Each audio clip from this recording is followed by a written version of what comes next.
সালাম সালাম হাজার সালাম সকল শহীদ চরণে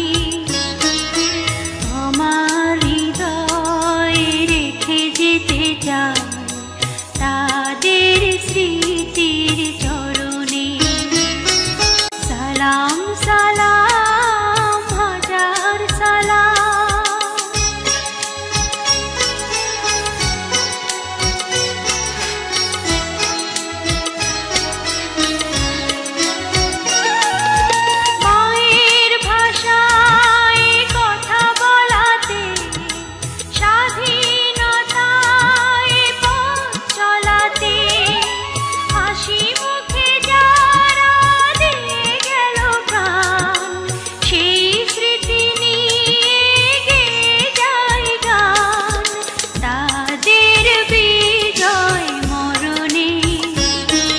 আমি মোহাম্মদ কামাল পাশা, আমার পিতা মরহুম সিরাজ আলী, মাতা জান্নাতুন্নেসা। গ্রামের পার্মানেন্ট ঠিকানা কানোহর গ্রাম, পোস্ট বৈলর, উপজেলা ত্রিশাল, জেলা ময়মনসিংহ।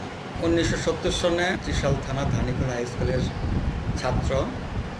তখন আমাদের সাবেক জেলা কমান্ডার নাজিম ভাই সভাপতি ছাত্রলীগের, আশরাফ ভাই সেক্রেটারি।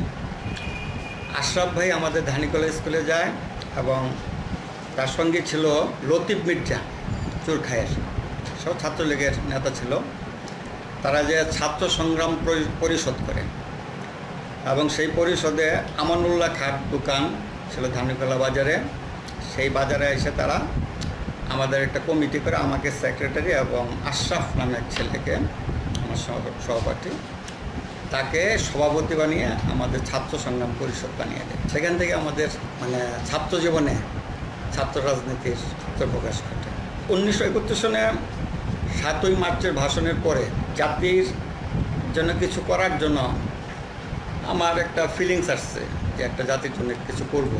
যখন আপনার রাজারবাগ পুলিশ লাইন এবং পিলখানা ইউনিভার্সিটি হলগুলিতে যখন পাঞ্জাবিরা আক্রমণ শুরু করলো, এটা আমরা পরের দিনই জানতে পারলাম। এবং আমরা স্থানীয়ভাবে আমাদের প্রাদেশিক যে আপনার এমপি ছিল মনসুর সাহ এবং শহীদ রহমান মেম্বার, তাদেরকে নিয়ে স্থানীয়ভাবে আমরা এটার এগেনস্টে নানান রকম রাজনৈতিকভাবে শুরু করি।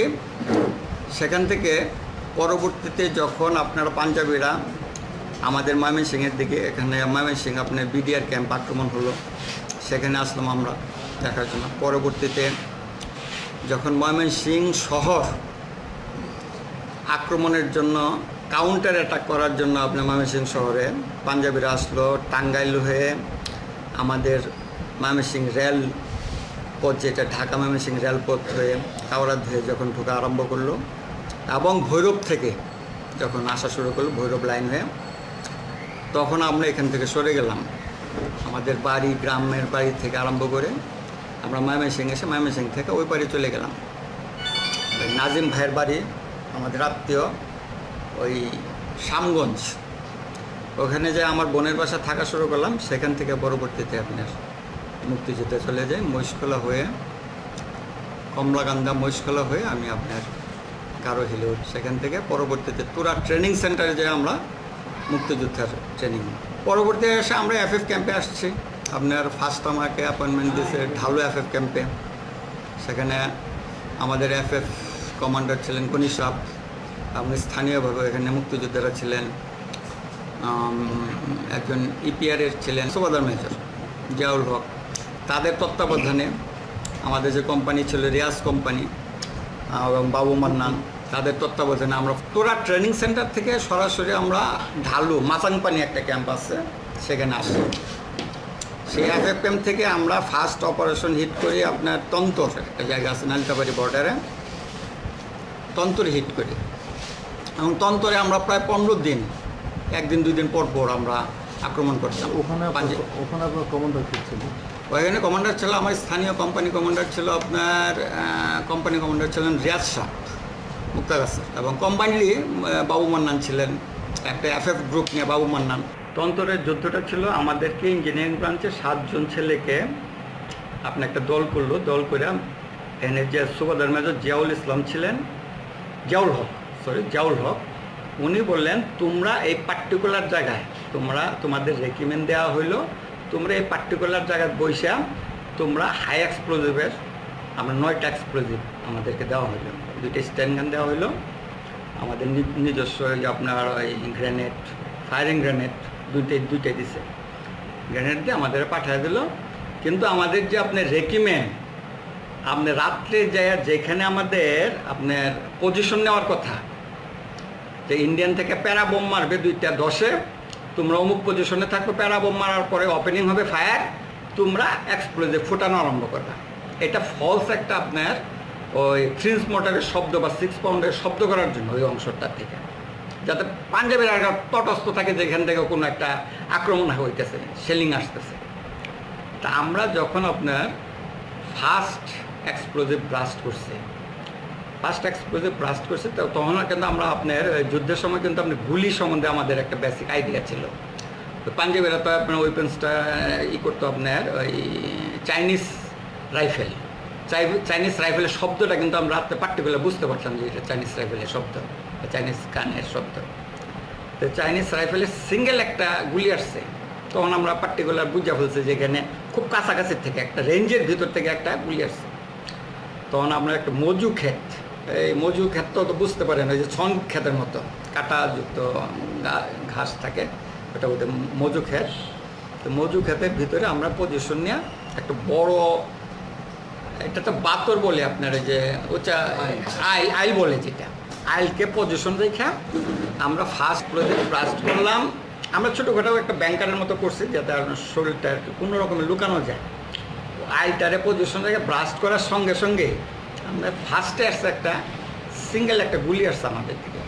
তখন আমাদের যে আমাদের সেকশন কমান্ডার ছিলেন যে 7 জনের একজন, উনি এখন ইংল্যান্ডে থাকেন, তফজ্জল ভাই, আমাদের এগ্রিকালচার ইউনিভার্সিটির ছিলেন, ম্যান অফ আমাদের ত্রিশাল চরকুমাইরা ধানিফুলার। উনি বললেন তোমরা ব্যাক করো। সঙ্গে সঙ্গে আমরা ট্রোলিং করে আস্তে আস্তে আমরা ব্যাক করে একটা পাহাড়ে ছড়া আসছে, যেটা যে খাল জাতীয় আর কি, খালের পারে আইসা আবার পজিশন নিয়ে আরেকটা ব্রাস্ট করার সঙ্গে সঙ্গে পাঞ্জাবের আমরা যে অবস্থা পজিশনটা থেকে ব্যাক করছি, এই পজিশনটা হবে মনে করেন 50 গজ, ঠিক 50 গজ এখানের থেকে ব্যাক করার যে আগের জায়গাটা, এই আগের জায়গায় আসা পাঞ্জাবিদের কথা শোনা যাইতেছে। এই গানের ফায়ারিংয়ের ভিতরে হঠাৎ করে আপনার ওই উর্দু কথা, যখনই উর্দু কথা আমাদের কানে আসছে তখনই আমরা বলছি যারা আইসা পড়ছে। ওই রাতে মনে কর তখন তো 3টা 3:30 বাজে বা 4টা বাজে, এরকম একটু ফর্সা বোঝা যাইতেছে আর কি, একটু আলো আলো লাগতেছে। ঠিক ওই মুহূর্তে আমরা আপনার ওই ছড়াটার কানি এসে পড়ছি। তখন আপনি আমাদেরকে ওই তফজ্জল বলতেছে যে তোমরা পানিতে নামো না, পানিতে নামলে পানিতে একটা ঢেউ আসে যাতে পজিশন বুঝা ফেলে, ওই যে পানিতে নামবে না, কেউ ছড়াতে নামবে না। তখন একটু ছড়াতে পানি আছে আর কি, বর্ষার মৌসুম, ধার আছে আপনার, ঝর্নার পানি যাইতেছে কন্টিনিউ। আমরা ছড়াতে না নামে ছড়ার কানিতে ছিলাম, তখনই হঠাৎ করে আপনার এরা আমাদের পজিশন করছে। পরবর্তী যে ফার্স্ট এক্সপ্লোজিভ ব্লাস্টের পরবর্তী যে এক্সপ্লোজিভ ব্লাস্ট করছে, এরা তখন আপনার ওই ফায়ারিংয়ের যে দেখছে, স্ফুলিঙ্গটা দেখছে, সঙ্গে সঙ্গে আমাদের উপরে আপনার HMGতে আর কি করছে। তখন আমরা আজকে আপনার এলোমেলো হইয়া যে যেভাবে লাইন পজিশন হয়েছে, কেউ আর কি আপনার ওই ঝর্নার যে আপনার ছড়া বলে যে ছড়ার কাছে এসে লুকাইছি। আমাদের ছড়াটা তো চিকন, ছড়াটার ওই পারে ছিল আপনার একটা হিন্দু পড়া বাড়ির মতো ছিল, বাড়ির বাস টাস আপনার এই কলা গাছ দিকে সব ওরাই নিতেছে এরকমভাবে মানে গুলি আসতেছে। এর ভেতরে আমি ছোট ছিলাম বয়সে, আমি তার কমান্ড একটু অমান্য করে আপনার ওই কানিতে পাড়া দেওয়ার সঙ্গে সঙ্গে আপনার পার অন্তত প্রায় 2-3 মণ ওজনের একটা অংশ ভাঙ্গিয়া নিচে পড়ে গেছে। নিচে পড়ে গিয়ে আমার সঙ্গে আপনি স্ট্যান্ড গানের ম্যাগজিন ছিল, ম্যাগজিন হারাই গেছে। পরে আপনার গ্রেনেড খুইলা পড়ে গেছে কয়েকটা, 5টা বা 6টা গ্রেনেড ছিল। গ্রেনেড এক পাশের থেকে মানে থেকে আমাদের কোমর থেকে পড়ে গেছে। পরে আপনার গুলি ছিল ম্যাগজিন ভরা 3টা বা 4টা ম্যাগজিন ছিল, স্পেয়ার ম্যাগজিন ছিল, স্পেয়ার ম্যাগজিন হারাই গেছে 2টা। তো পরবর্তীতে আপনার আমরা এখান থেকে যখন ওই বাড়িটাতে উঠলাম পুকুরে, তখন আপনার একদম ফর্সা হয়ে আসতেছে এই মুহূর্তে। ওঠার সঙ্গে সঙ্গে আমাদের পিছনের থেকে ব্যাক থেকে আপনার ওই বাবু মান্নান আর বিশেষ করে মুজাফর এবং খুরশেদ ছিল ইপিআরের লোক, এরা এসে আমাদেরকে সেভ করছে। নাহলে আমরা ওই পজিশন থেকে আরেকটু ফর্সা হইলে ওই পজিশনে চারিদিকটা আমাদেরকে পাঞ্জাবের আপনার ধরে ফেলতে। পরে এরা এসে আপনার যখন কাভারিং দিল, কাভারিং দেওয়ার পরে পরবর্তীতে আমরা ক্রলিং করে আর কি আপনার লাইন পজিশনে এইটা হলো নালিতাবরি আপনার বর্ডার এক তন্তর নামে একটা যুদ্ধ হয়েছে, তন্তরের জায়গা। ওখানে সাম আরফান মাস্টারের বাড়ির ভিতরে ছিল পাঞ্জাবিদের হেভি ডিফেন্স।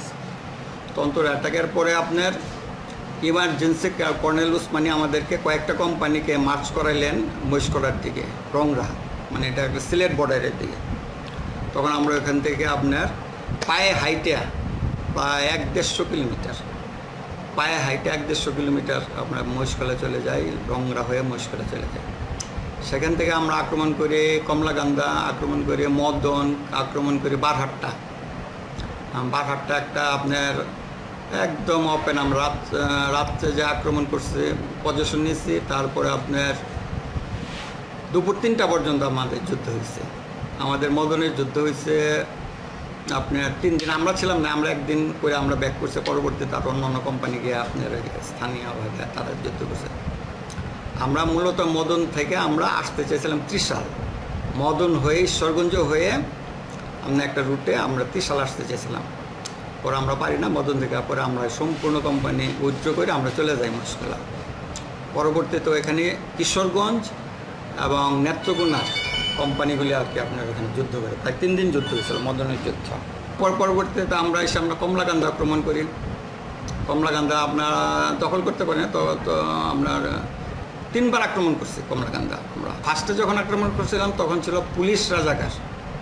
3 দিন পর যখন আমরা আক্রমণে গেলাম তখন আপনার ওখানে চলে আসছে আপনার পাঞ্জাবি ফোর্স চলে আসছে। আমাদের তখন পার্মানেন্ট আপনার পাহাড়ে ওঠা আমাদের জন্য, মানে সবসময় পাহাড়ে ওঠা আবার নামতে হয়। তার জন্য আমরা একটা ক্যাম্প করলাম আপনার মহিষকলার কাছাকাছি একটা ক্যাম্প করলাম আপনার, একটা কমলাকান্দারে একটা জায়গা আছে বিশর ভাষা, ওইখানে ক্যাম্প করলাম। ওইখানে ক্যাম্প করার পরে আপনার ওই ক্যাম্প থেকে রেয়াজ ভাইয়ের সঙ্গে আমরা একটা প্লাটুন আলাদা হয়ে আমরা আপনার আবার স্ক্যাটার্ড হয়ে আমরা বারহাট্টা হয়ে গোয়াতলা চলে আসলাম। গোয়াতলা চলে এসে আমরা আবার আপনার এই দিকে আবার যুদ্ধে আমরা করলাম, পূর্ব দফার যুদ্ধ হয়েছে, এগুলিতে আমরা ছিলাম। ডিসেম্বরের ফার্স্ট উইকে আমরা বারহাট্টা আর আপনার ফকিরের বাজার আছে, একটা জায়গা আছে ফকিরের বাজার, বারহাট্টা ফকিরের বাজার এবং নেত্রকোনার, এই নেত্রকোনার থেকে ফকিরের বাজার হবে আপনার 7-8 কিলোমিটার উঠে আনুমানিক। ওই ফকিরের বাজারে ছিলাম আমরা। ফকিরের বাজার থেকে আপনার আমরা ডিসেম্বরের 8-9 তারিখ আস্তে আস্তে আর কি আমরা নানান কোম্পানি আইসে আপনার ওই নেত্রকোনার শহরের চারিদিক দিয়ে আর কি আমরা জড়ো হইতে শুরু করি এবং নেত্রকোনা পতন হয় আমাদের কাছে 8 কি 9 তারিখ নেত্রকোনা আমরা উঠি। হ্যাঁ, নেত্রকোনা আপনার মুক্ত হওয়ার পরে আমরা ছিলাম আপনার এই ময়মনসিংহের মুক্তিযোদ্ধা, যারা ময়মনসিংহের মুক্তিযোদ্ধা আমরা আমাদের একটা রেল লাইন করে মার্চ করিয়া আমরা ময়মনসিংহ উঠে আপনার 11 তারিখ বিকালে